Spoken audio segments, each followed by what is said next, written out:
Recording studio भरावन सोनभद्र। तनी न डेराले की लग जाई सरदी, चढ़ते कार्तिकवा में करे मन मरोजी, चढ़ते कार्तिकवा में करे मन मरोजी। तनी न डेराले की लग जाई सरदी, चढ़ते कार्तिकवा में करे मन मरोजी। गाँव गाँव ढोवे लता के बोझा टाली में, गाँव गाँव ढोवे लता के बोझा टाली में। धान गिर जाली में तो भूसा उड़ जाली में, धान गिर जाली में तो भूसा उड़ जाली में। धान गिर जाली में तो भूसा उड़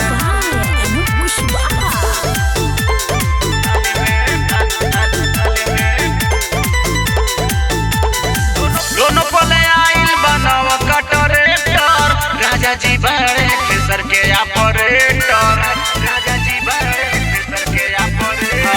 दोनों पले आइल बनाव कटरेटर, राजा जी बड़े खेसर के ऑपरेटर। देवरू हमार धान भरे बोरी खाली में, देवरू हमार धान भरे बोरी खाली में।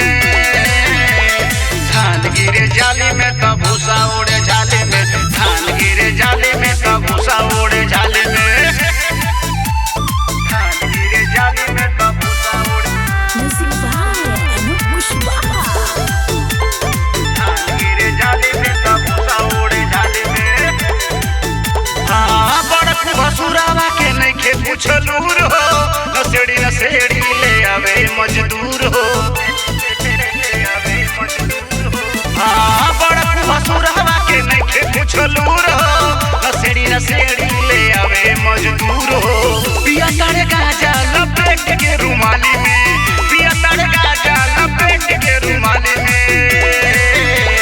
धान गिरे जाली में तो भूसा उड़े जाली में, धान गिरे जाली में तो भूसा उड़े जाली में। आशीष बिट्टू लुभाइल बाड़े साली में, संतोष बिट्टू ओझरैले घर वाली में। धान गिरे जाली में तो भूसा उड़े